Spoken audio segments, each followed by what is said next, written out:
welcome all. I would typically start by saying good afternoon. However, we are joined not only by guests here in Bethlehem in our lovely reading room of the Moravian Archives, but we also have guests on Zoom with us from across the United States, from Lithuania, from Germany, from London, from Netherlands, the list goes on. So wherever you are and whatever time of day, thank you for joining us for this special occasion and this opportunity to celebrate a new and noteworthy contribution to Moravian Studies. My name is Tom McCullough. I'm Assistant Archivist here at the Moravian Archives in Bethlehem. And on behalf of both the Moravian Archives and the Center for Moravian Studies, I would like to welcome you to the official book launch of Herrnhut, The Formation of a Moravian Community, 1722 to 1732, authored by Moravian archivist and historian Dr. Paul Peucker. Hot off the printing reels from publisher Penn State Press, Paul's new book is the latest in Pietist, Moravian, and Anabaptist studies, a book series edited by Dr. Craig Atwood, who also joins us in person today. Before we begin, I have a few housekeeping notes. Today's session is being recorded. If you don't wish to appear in a video recording of today's book launch, please turn off your camera or maybe exit the archives quietly. Everyone joining us on Zoom has been muted, and we ask you to stay muted throughout the book launch today. In Zoom, we have enabled the live transcript feature. So if you would like to follow along the subtitles, you can do so in the Zoom. You can also turn them off by hovering over and turning off subtitle. Finally, if you have any questions after the presentation, please use the chat feature in the Zoom webinar, and those that are here in the archives can raise their hand, and Dr. Craig Atwood will call on you. Okay, and without further ado, I'd like to turn our attention now to Dr. Craig Atwood, editor of the series Pietist, Moravian, and Anabaptist Studies. Welcome, Craig.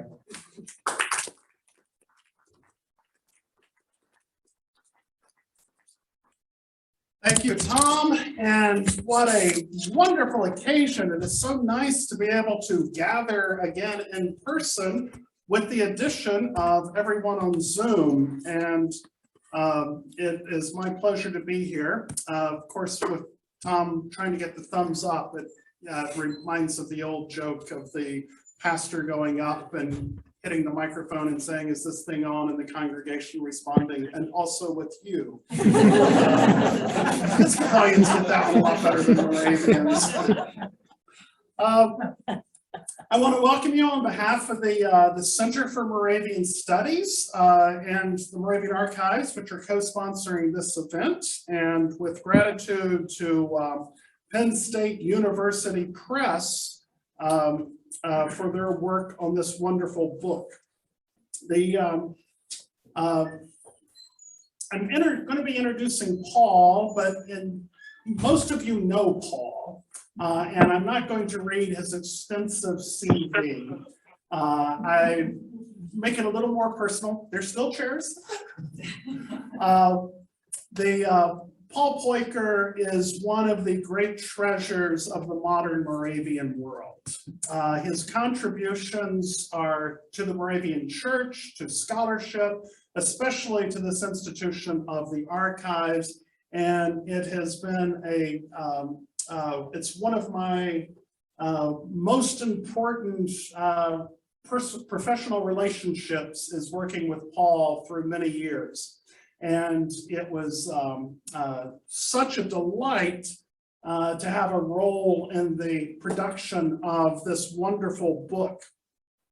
Paul is actually the first person to publish 2 books in this series, which is, there will be more coming up. And the Penn State started this academic series several years ago in acknowledgement of the explosion of scholarship on German Pietism, the Moravians, and other, since it's Penn State, other unusual forms of Christianity that we have here in this wonderful state. My goal in working with this series was to make it possible for people to publish their works in this area. Many of us were working on projects and it was just hard to find presses to publish, excellent scholarship. And so by preparing something with this focus, we've been able to bring out several books that might not have appeared otherwise, certainly would have been much more expensive. The Penn State Press has been wonderful to work with. And it's not just this series that's been expanding our research on the Moravians. One of the great things that Paul has done was to take the Transactions of the Moravian Historical Society, a venerable publication of going back to the 19th century, and turning it into a peer-reviewed journal. We have produced so many wonderful articles have been produced in that time, significantly changing our understanding of Moravian Church's history, missions, and culture. But it is especially exciting that Paul's book comes out now, and that's not accidental. Paul plans ahead and was looking forward to 2022, even before the pandemic provided time to do this. But we are right at the 300th anniversary of the first settlers in Herrnhut. So this is part of a great anniversary year, and you will notice the book is appearing in both German and English. The German edition came out earlier. It's also right at the time where we are working on having Herrnhut, Bethlehem, and Grace Hill in Ireland join Christiansfeld in Denmark as World Heritage. It's actually one World Heritage site in 4 countries. And so we've been doing a lot of talking about the significance of Herrnhut, the history of Herrnhut, and Paul's book is just extraordinarily good. This is actually for the Moravians in the room, you've heard the story of Herrnhut many times. It is often preached on August 13th, the spiritual renewal, etc. But Paul's book is the first serious scholarly investigation of the origins of Herrnhut in about a century. And it is a significant leap forward over the other books because Paul has been so intimately connected with this broader interest in German pietism. He has worked with some of the prominent scholars in the field for many years. Previous published accounts of Herrnhut's founding, especially by Moravians, have tended to downplay the controversial and innovative aspects of Senzadorf's work with the settlers. The received story that I think is largely accepted in the Moravian Church today is that Senzadorf was primarily a patron and protector of Czech refugees who were agitating for restoration of their ancestors' church. Paul, though, turns that story on its head, and that he shows how close Senzadorf was to the spirit of radical pietism and his important role in creating Herrnhut. As you know, Paul was once the archivist in Herrnhut, and he has a broad knowledge of the documents that survived from the 1720s. Excuse me. The movement Paul focuses on Senzadorf's involvement with the movement called Philadelphianism, one of the radical religious movements of the time, which takes its name from the letters to the 7 churches in the book of Revelation. Only the Church of Philadelphia, meaning the Church of Brotherly Love, was praised by Christ. And Senzadorf was already committed to Philadelphianism before meeting the Moravians. And as Paul shows, this is part of how Herrnhut developed. But Senzadorf's not the only figure in this book. We find out about the collaborators Senzadorf had, some of whom aren't that famous in the Moravian Church today, such as the pastor in Bertelsdorf, Rothe. Modern Moravians may be surprised to learn that some very popular stories, such as the origin of the love feast on August 13th, are actually more pious myth. And Paul will go into detail about where the love feast actually comes from.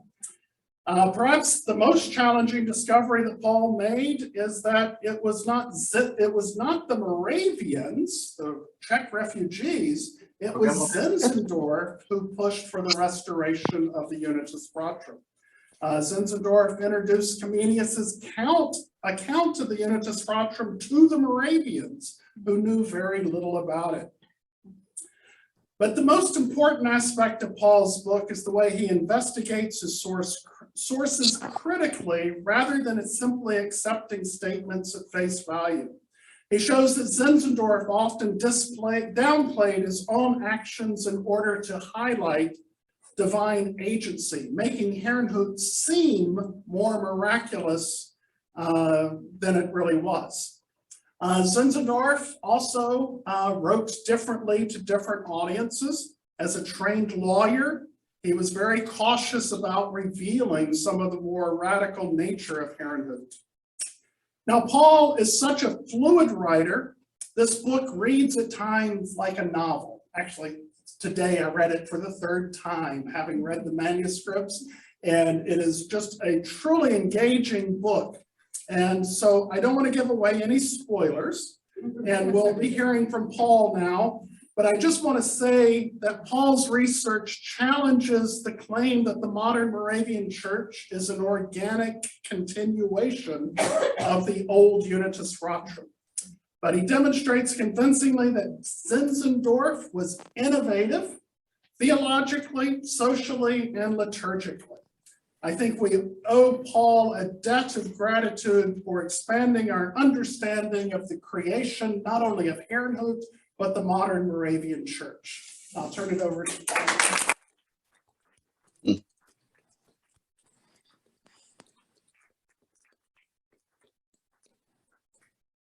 Thank you, Craig, for your very kind words. And thank you for reading it 3 times. I mean, I'm glad when people read 1 chapter. Thank you. And thank you all for coming. I'm delighted to see so many people here. Thank you for showing interest in my book, and for to those who are following us online. Why are you writing a book on Herrnhut? Someone asked me not too long ago. Don't we already know everything there is to know? It is a good question. Why do we need a new book on early Herrnhut? The story about the beginnings of Herrnhut is well known. And in many Moravian churches, the story is retold every year at the celebration of August 13, 1727. The traditional narrative goes as follows. The Unitas Fratrum, or Unity of Brethren, was founded in 1457 in Bohemia. The church had gone underground during the 1600s, but some, the so-called hidden seed, remained faithful to the beliefs of their ancestors. In the 1720s, Count Zinzendorf allowed some of them to settle on his land and to build the town of Herrnhut. After times of conflict and dissension, the people of Herrnhut united under the leadership of Zinzendorf. During a communion service in the nearby church of Bertelsdorf on August 13, 1727, the Herrnhuters united as brothers and sisters. From that time on, according to the traditional story, the previously lost church of the Unity of Brethren was renewed in Herrnhut and spread around the globe. When I started this project, I had all kinds of questions. I wanted to know, what were the expectations and plans when Herrnhut was founded? What were Zinzendorf's plans when he bought the Bertelsdorf estate? What were the plans and expectations of the Moravian settlers? And what does it mean that so many of the early settlers of Herrnhut did not come from Moravia, but from other parts of Germany and beyond? Why would these people want to join a religious community that was allegedly intended to be the renewal of an extinct Czech church? And what was this renewal about? What exactly does it mean that the people in Herrnhut believed that God had renewed the church of their ancestors?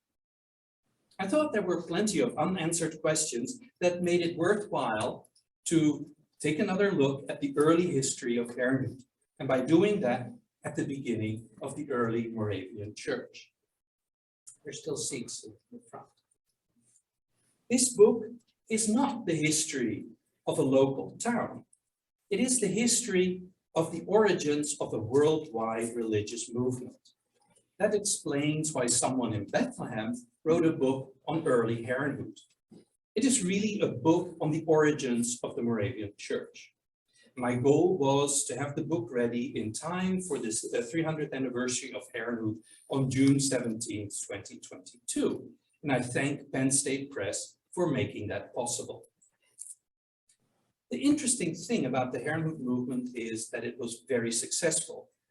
By the end of the 1720s, 220 people lived in Herrnhut, and the community was corresponding with the King of Prussia, the Queen of England, the Crown Prince of Denmark, and even the Pope in Rome. In the 1730s, people from Herrnhut went as missionaries to the Caribbean, Greenland, South Africa, Suriname, and Georgia. During the 1740s, they founded sister communities throughout Germany, the Netherlands, England, and Pennsylvania. In 1822, a century after Herrnhut was founded, the Moravian Church had over 50,000 members worldwide. And in my book, I do not try to explain all the reasons for the success of the Moravian movement, but I focus on an important question. How was it possible for this community to survive when the establishment of new religious bodies was illegal? Around 1700, the religious landscape of Central Europe seems pretty much defined. According to the stipulations of the Peace of Westphalia of 1648, 3 major denominations were allowed within the Holy Roman Empire: Roman Catholic, Lutheran, and Reformed. And it was up to the ruler to determine the religion of his subjects. Saxony was Lutheran. Worship outside of the established church was not allowed. The prayer meetings of the pietists that were spreading throughout Germany from the 1680s onwards were illegal. In 2015, after my book on the sifting time was finished, I began to dedicate my free time to research the early years of Herrnhut. I asked Tom McCullough, who went on a visit to the Unity Archives in Herrnhut, to photograph materials for me. Thank you, Tom, for doing that. Since then, I went to Herrnhut several times on research visits to take pictures on my phone, and I took pictures of thousands of pages.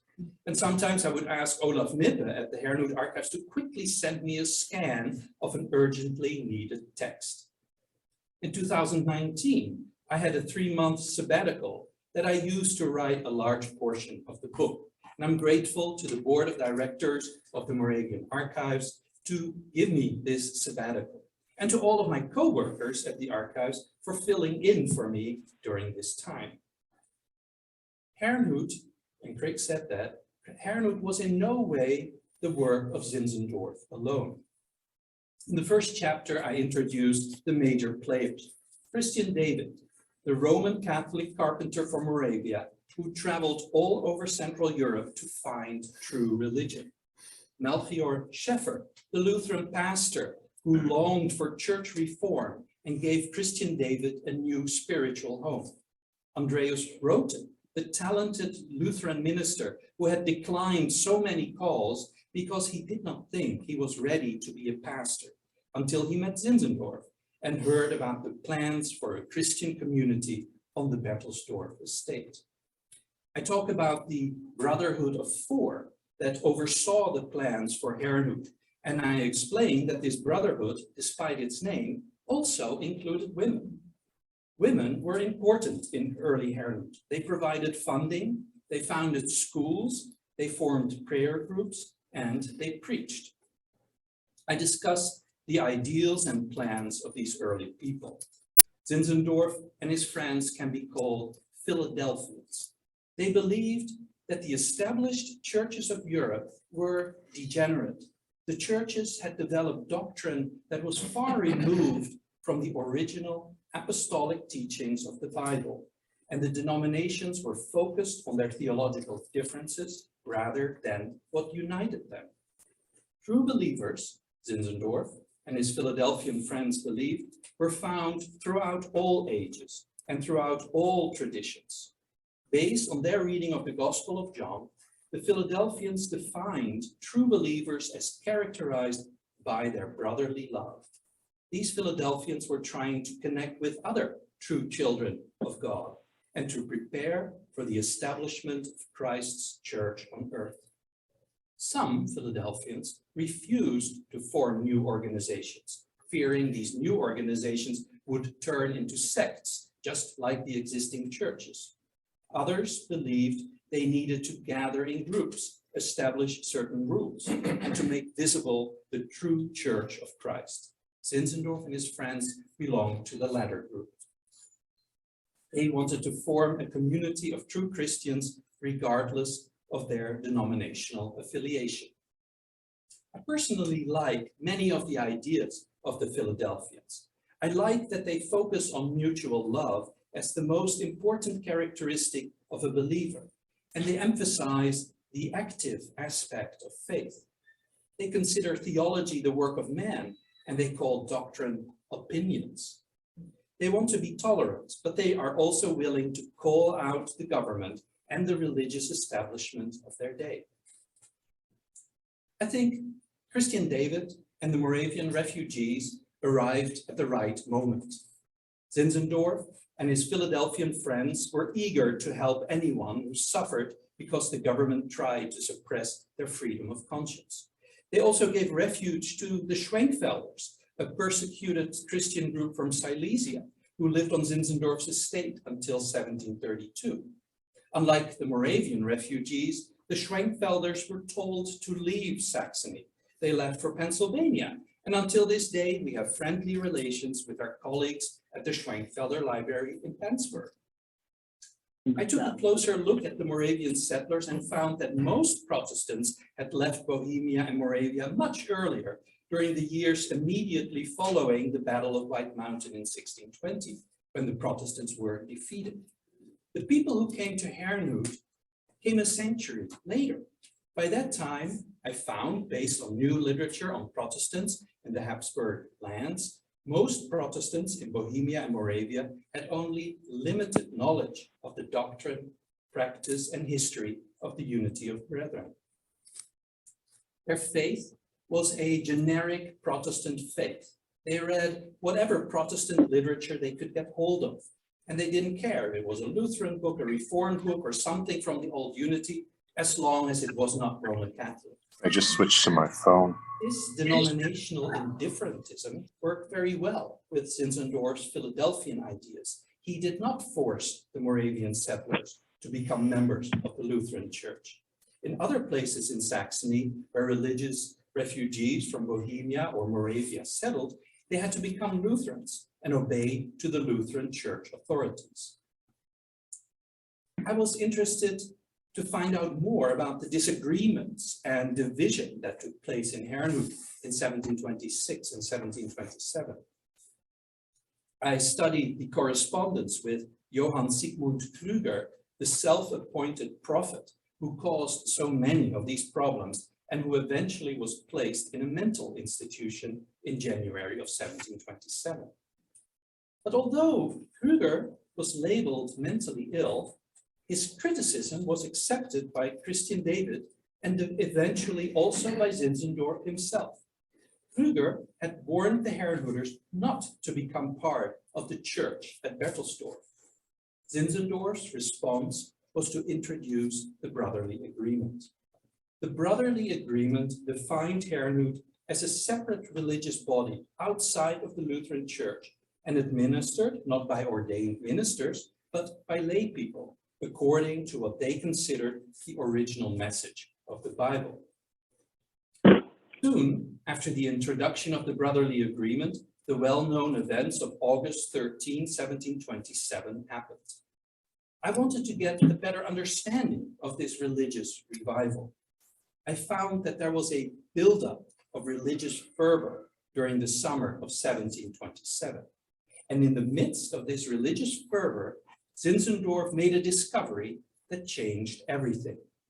While reading a history of the unity of brethren written by Comenius, Zinzendorf came to the conclusion that much of what had existed in the earlier Church of the Unity had been resurrected in Herrnhut. Zinzendorf was convinced that the brotherly agreement that he had introduced earlier that year was very much the same as the statutes of the Unity of Brethren from 1464.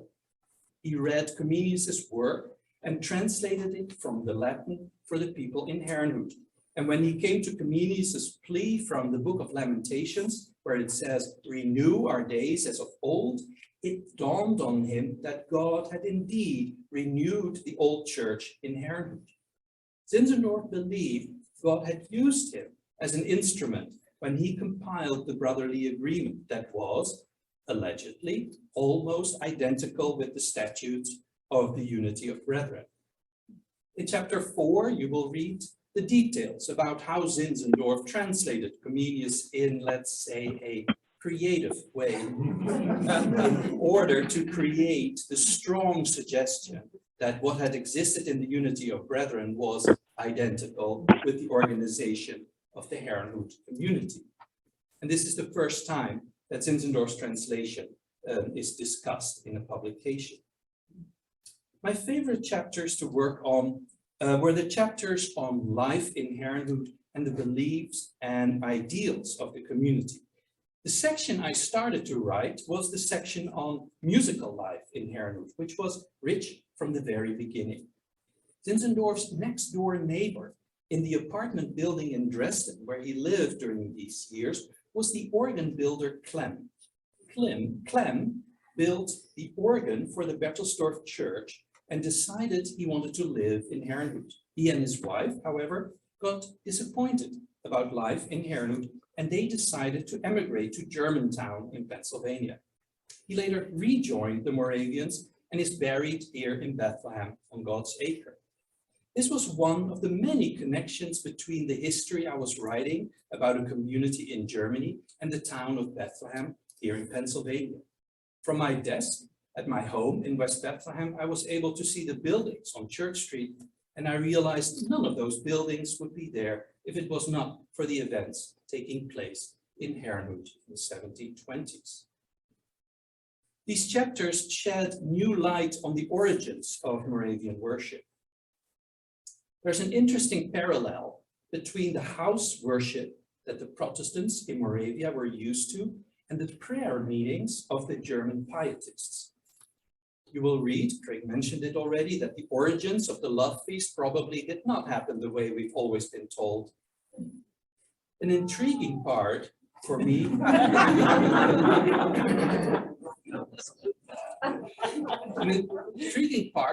was the part about Holy Communion in early Herrnhut. Historians have often claimed, or perhaps better, repeated Zinzendorf's claim, that the Moravians celebrated communion in the Bertelsdorf Church. And it was not until the government of Saxony officially recognized the Moravian Church that communion was celebrated in Herrnhut. Yes, it is true that the Herrnhuters celebrated communion in the Bertelsdorf Church, but you can hardly call it a Lutheran communion service. They did not attend the regular Lutheran service. They had their own service for themselves, and only people who had been vetted by the Herrnhut elders were allowed to partake. The service started in the Saal in Herrnhut with a sermon by Zinzendorf. The communicants then processed to the Bertelsdorf Church, where they had communion. Then they walked back to Herrnhut, where they concluded the celebration with the hymn and the kiss of peace, which is now the right hand of fellowship. This was a clever way to obey the law that communion had to take place in a Lutheran church, while in reality they celebrated according to their own ideas. I found that Zinzendorf was very good at finding solutions to protect and defend the separate religious body that existed on his estate. Senzadora was trained as a lawyer. He knew the law and he knew how to argue in a convincing way. To the outside, he claimed the Herrnhut community adhered to Lutheran theology and attended the parish church in Bertelsdorf. Anything that was different from Lutheran practice, he explained as a result of the old tradition of the Moravian settlers on his estate. And when the government of Saxony conducted an official investigation in 1732, they seemed to believe him. Senzadora at some point called this a mask. The Moravians used a mask to hide their true identity of Philadelphians behind the image of being descendants of a much older church who all adhered to Lutheran theology. The image of a mask, of course, was very appealing to me, as we have all become used to wearing masks in recent years. The pandemic allowed me to finish the book and to also produce a translation into German. Both are done and available in time for the 300th anniversary of Herrnhut. I thank Penn State Press for their excellent work with the book. I thank Craig Atwood, who is the editor of the series Pietist, Anabaptist, and Moravian Studies, and the members of the advisory board for including my book in this book series. I thank acquisitions editor Catherine Janner and her team for their excellent work. I would also like to mention Regina Ann Starres, who designed the beautiful cover. I'm grateful that John Morris was assigned as the copy editor for this project, but John was not the first editor of the text. The first editor of everything I write in English is my husband, Jeffrey Long.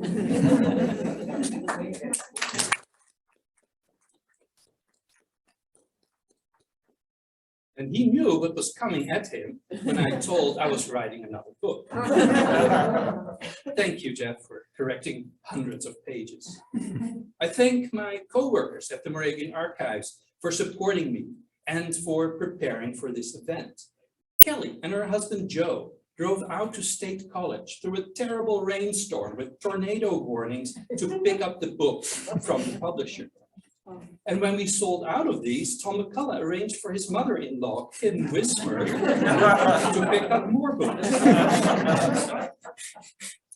Kelly and Emma have worked hard to ship the books and to prepare for the book launch. Thanks also to Caitlin and Dee for helping at today's event. Thank you all for your interest in this book. I hope you will like it. It is our contribution to the 300th anniversary of the Herrnhut community. Thank you so much.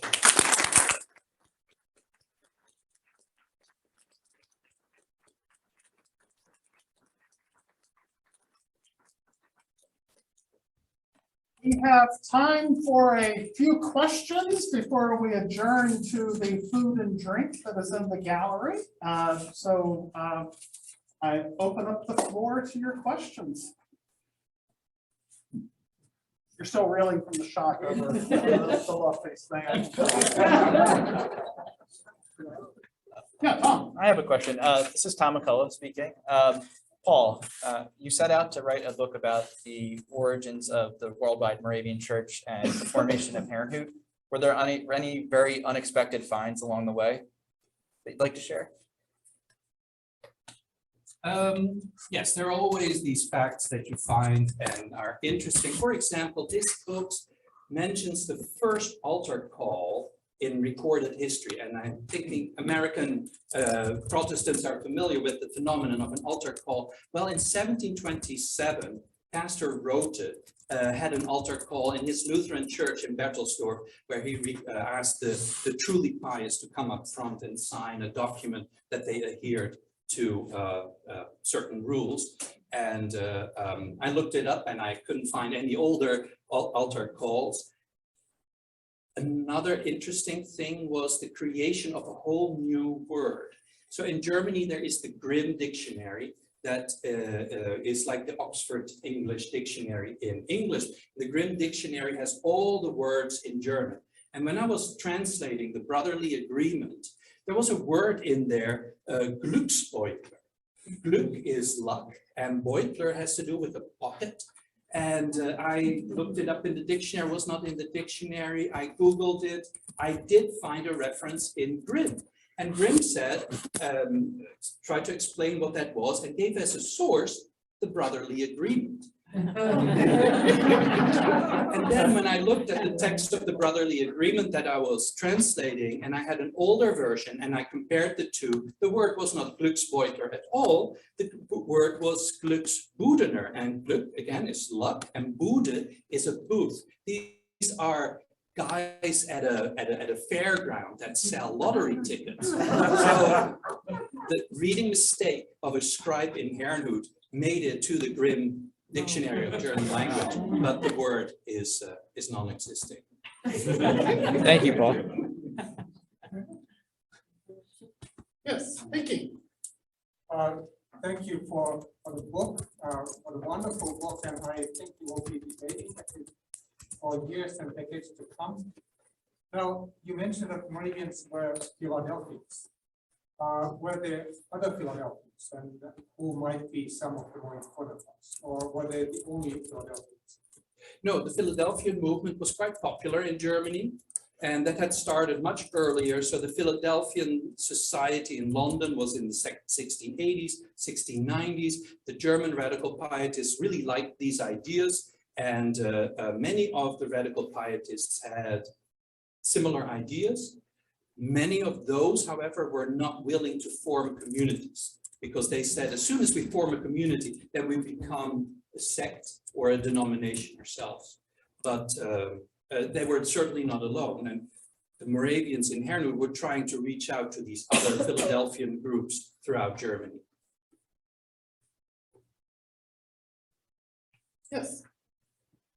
Paul, in your recent book, you discussed the sifting and mysticism that was subsequently outlawed. And do you reference that toward the end of this book when you deal with the police and so forth? Were there antecedents that came with the Moravian, particularly the women? Some of these,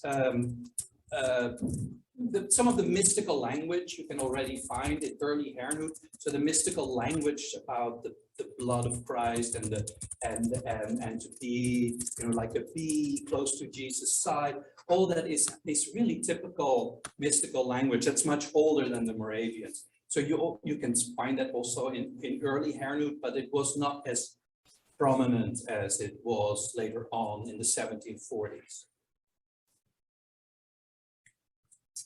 Yes, Rick. How prominent a role do you see the Countess playing at this stage of the game? And you mentioned that there are women preachers. Who were some of those? So one of the women preachers was Helena Anders, and I believe she is here with us on the wall. The Countess was not very prominent in these years, and I think she was also a little bit reluctant about what was going on. And there is a moment that is described that all of a sudden she felt, oh, now she was ready to engage. And that's also when she started to preach. And women preached in front of other women, but I have found several instances where there were women preaching in front of a mixed audience as well in early Herrnhut. When the investigation was going on from Dresden. So there was an official government investigation in 1732, and the commission arrived in Herrnhut. Zinzendorf took them to a service in the girls' school where a woman gave a message and a prayer. And he hoped that by doing that, he would soften the heart of the commissioners. It had an adverse effect because they said, this can't be. You cannot have women do this. We have a question in the chat. Tom Wenzel from Lidditz writes, it's been reported historically, at least in Lidditz, that Zinzendorf's goal was to unite all Protestants under one umbrella. Does this hold true based on your research of early Herrnhut? That is basically his Philadelphian idea that all true Christians should unite.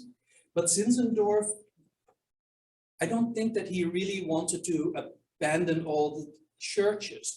He said that every church had a valuable aspect. And he was really more interested in bringing Christians together with from different denominations and having a diversity than saying, okay, now we all become the same as one Protestant church. And that's why the people in the Moravian Church for the longest time were also in the membership registers. You would always find, are they Lutheran? Are they Reformed? Are they Mennonite? Or are they Old Moravians? So he really wanted people to adhere to their original denominational background. Oh, yes, first. Could you say something about the cover, the design? Yes. So the design is a beautiful picture that is in the Heimat Museum in Herrnhut, in the local history museum, and it shows Herrnhut in the distance and a beautiful tree in front of it. I suggested this image because the tree also links to the first tree that was felled on June 17th. That's really, the beginning of everything, and that's what will be celebrated next month. But it's also a symbol for the growth of Herrnhut, and there's a little tiny tree next to it. And then the road to Herrnhut is not a straight road; it's curvy and windy. So I thought this is a very good image to put on the cover. The only thing that I, as a historian, have difficulties with is that this is Herrnhut 100 years later than what I'm talking about. But I suggested this. So Yes. Paul, question about producing the book. Did you write in English and translate it to German? Or did you write in German and translate it to English? Or did you produce both versions simultaneously?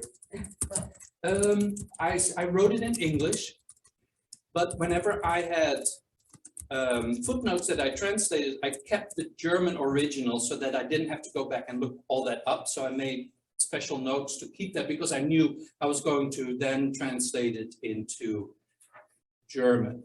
And the offer was when the people in Herrnhut heard that I was writing this, they said, oh, we have to have a German version. So the Unitas Fratrum journal was, we don't have it right here, but the Orange journal, they were going to publish it in their series. And I thought, well, that's very nice, but I think it's also good to have it with a real publisher so that it has an ISBN and people can find it. And then I approached a German publisher, and Van den Hoek and Ruprecht accepted it in their series, Pietism books. But yes, I translated into German, but of course, German is not my first language, like English is not my first language. I worked with a very good copy editor in Halle, who then corrected my German.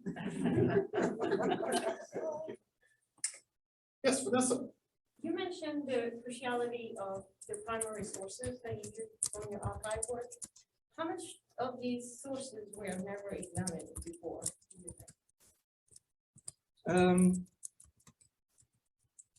I had hoped that a lot of it had never been looked at, but that was not the case. And I was always surprised that someone would have found this letter or quoted that here and there. But still, there's a lot of material that has not been looked at. For example, there were 200 letters from Melchior Scheffer. He was the Lutheran pastor in Görlitz, very much involved in the early years of Herrnhut. We find his name mentioned in the literature, but his 200 letters have not been investigated. The letters by Johann Sigmund Krüger, the prophet, nobody had really looked at those either. There was a lot that had not been looked at. And here in our collection, there were several documents that shed a whole new light on everything. Very important in the whole story is the Lutheran pastor Rothe in Bertelsdorf. And everyone is well documented in the Herrnhut archives, except for Rothe. Rothe's letters that were sent to Senzadora, they were all destroyed by an eager archivist who found that this discussion that was constantly going on between Rothe and Senzadora would damage the Moravian Church. So they destroyed all the letters by Rothe in the Herrnhut archives. And then at some point, Rothe's son went to the Unity Elders Conference, the administration of the church, and said, I have a whole set of letters from Senzadora. And they said, please give them to us. And he said, I want 25 thaler, $25. And they said, we give you 50. So they paid twice as much. And then you find in the minutes that they went through these letters and said, this is nothing for the outside world, and they burned these letters. So the whole discussion between Rothe and Zinzendorf is hardly documented at all. But it's a very important discussion because Rothe was the Lutheran pastor and Zinzendorf was the radical pietist, and they were trying to find a way. And Rothe said, you cannot do this. And Zinzendorf would say, well, yes, I can. And it would have been great to have that correspondence. But here in our collection, there is a very important text by Rothe that someone had copied at some point and taken with them to Bethlehem. And that's just one example of texts that are found here that are not in the Herrnhut archives. I think we have one from the chat. Yeah, and this is probably, we'll have time for this question and probably one more. The question from the chat, it comes from Eric Renner in Fargo, North Dakota. Were sisters and brothers welcomed with open arms in Herrnhut, or was there some sort of interview process or something along those lines? There was an interview process, yes. New people who arrived, they were interviewed by people and they were asked, why are you coming to Herrnhut? Is it really your desire to live in our community? And only people who passed those conversations were then allowed to live in Herrnhut. Brother Upton. I was curious about a quote that you offered, that the Philadelphians said the established churches of Europe were degenerate. And my question was going to be whether you found documentation of similar imperfection in the early Moravian community, and then you shared the burden of the letters, so that. Yes, these ideas are all very nice, of course, but everyone is human, and there are many shortcomings. And the ideals of the Philadelphians are very high, but by organizing themselves as a separate group, they became, and yes, we are a church now, and that was exactly what they wanted to prevent. It had to be an open society where people could join and be part of it without losing the connection to their own churches. And nothing is more difficult than upkeeping brotherly love. I mean, that was a big challenge right from the beginning. So I'm going to take privilege of the chair and ask the final question. I was fascinated in the book at Senzador's leadership style. And I wonder if you could say a little bit, because there's,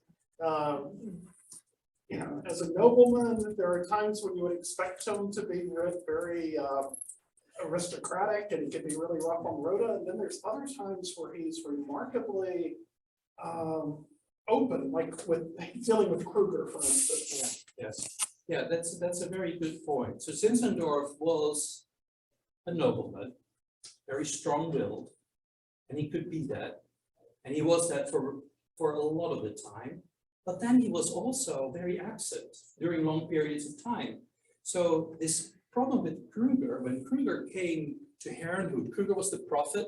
He came in August of 1726. Zinzendorf left and went he was traveling through Moravia. Then he came back, was a few days in Herrnhut, and then stayed in Dresden while he was getting all these letters that things were not going well and that Kruger was making all kinds of problems.